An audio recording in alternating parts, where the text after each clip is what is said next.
Magandang hapon guys. Ayan, nandito ulit tayo sa ating vlog, ang Anghang Challenge. And today we're going to taste another pod or hot peppers na ating tanim. So nandito tayo ngayon sa Hala-Hala Rizal, sa ating small na nabining lupa dito. Pero and hopefully makapagtanim din tayo ng mga hot peppers dito someday. Ayan, so anyway, ito ang ating bida ngayong araw na to. Ang challenge natin ay ang Orange Carbonero or the Sherwood Carbonero. Next is the Gangstar Lemon Starburst. Ayan, so mag-start tayo. Hindi na tayo magbibigay masyadong mahabang information. Ang Orange Carbonero guys ay galing sa Florida, USA. It was developed way back 2012 by Mr. Sherwood, of course. Ayan. So, combination, cross siya ng Butcholokia and 7-pot. Then, the result, kinross ulit nila sa Orange Habanero. Kaya, nakapag-produce sila ng Sherwood Carbonero. Ayan. So, it has a heat level of 350,000 Scoville heat unit. Ayan. So, ang ganda niya. Sabi nila, isa to sa masarap na hot pepper. Ayan. Ito naman ang Gangstar Lemon Starburst, developed by Mr. Gangstar, yung sikat na YouTuber na nag-chili grower. Ito ay na-produce niya by crossing Scotch Bonnet and Bahamian Goat. Ayan, so nakapag-produce siya nitong cute na pod na to. Ayan, ganda, may tail pa siya. Alright, so siguro unahin ko muna yung Orange Carbonero. Ayan. Siyempre, dala-dala ko pa rin ng aking may wagang gatas na may yelo. Ayan, palagi yan. Hindi naman tayo magmamalinis or sasabihin na hindi tayo naanghangan. Kaya lagi tayo naka-ready nito. Reality lang to. Ayan, so iba-iba kasi yung ating siyempre yung ano mo sa sili, kung kaya mo ba or hindi, di ba? So ayan, iba-iba tayo ng level ng ayan, so ayan, ikakat ko na siya and ipe-preserve ko kasi ang buto nito. Actually, kaka-harvest ko lang nito yesterday. Ayan, so ikakat ko siya. Ayan, so ito siya. Pagkat ko pa lang naamoy ko na agad yung floral na common na amoy ng mga hot peppers. Ayan. So, tatry natin yung kalahati. Siyempre, kalahati lang muna. Ayan. So, again, ang heat level nito ay 350 Scoville heat unit. Parehas siya ng common na habanero. Ayan. So, around 3 to 4 times hotter than siling labuyo. So, try natin.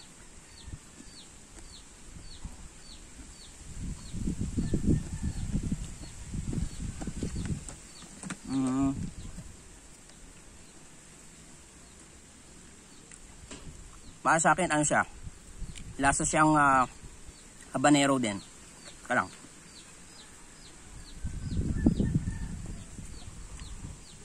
Alright.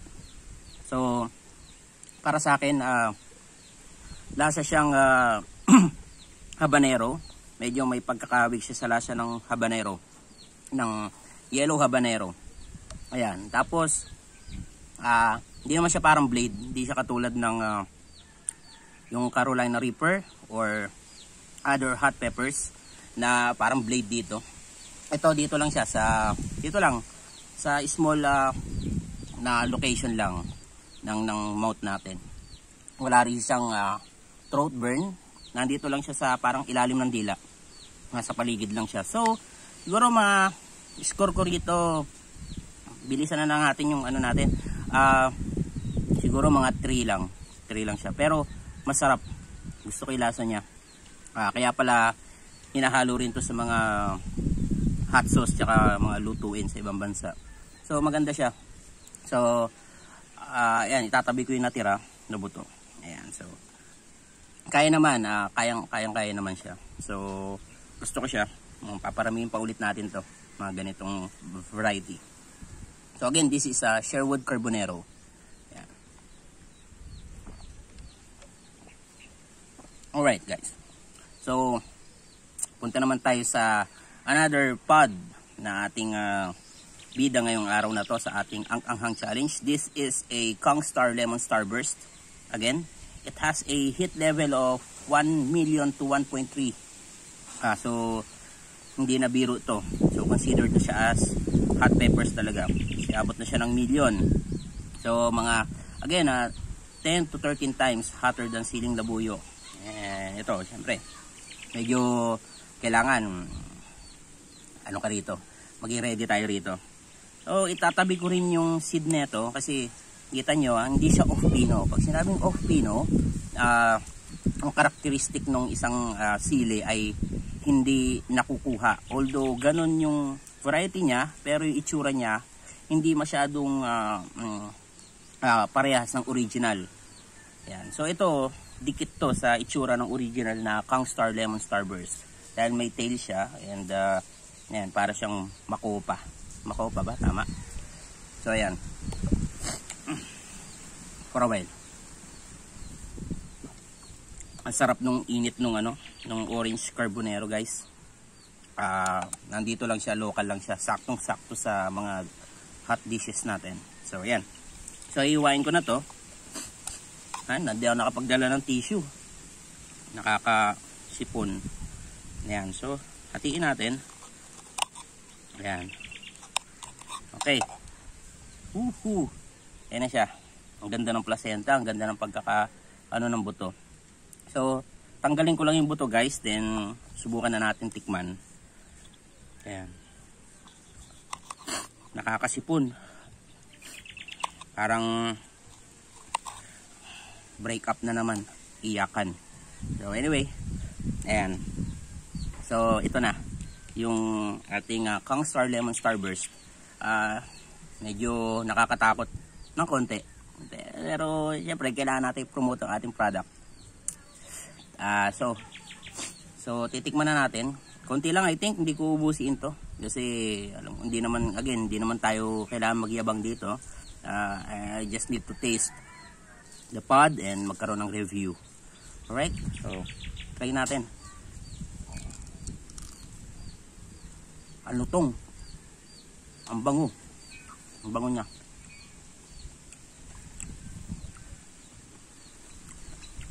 Parang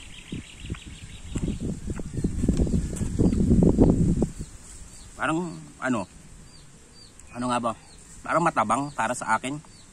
Matabang siya. Hindi siya masyadong fruity or hindi siya masyadong makatas ba.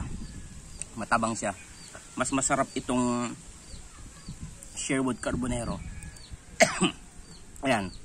So, tapos yung heat niya, hindi ganun ka as I expected na ina-expect ko kasi sabi sa research 1 million to 1.3. So parang mahina siya. Parang hindi siya 1 million talaga. Less than 1 million para sa akin. Actually parang mas maanghang pa nga yung habanero, yung Red Savina habanero compared dito sa Kongstar Lemon Starburst. Ayan. Ang talagang aangat sa kanya yung itsura niya. Ang ganda kasi talaga. So sa heat, I think parang for me 3. Parang 3 lang din siya. Parang parehas lang sila ng Sherwood Carbonero. Ayan. Umiinit yung ilong ko. Napahirang ko kasi. Ayan. So hindi na tayo magtatagal, guys. Ayun lang. So dalawa ang ating bida ngayon and hopefully may konti kayong nakuhang idea. Sana magpaparami pa tayo nito. If you want to avail this product or this seed, message lang po kayo. So maraming salamat po and God bless sa inyo.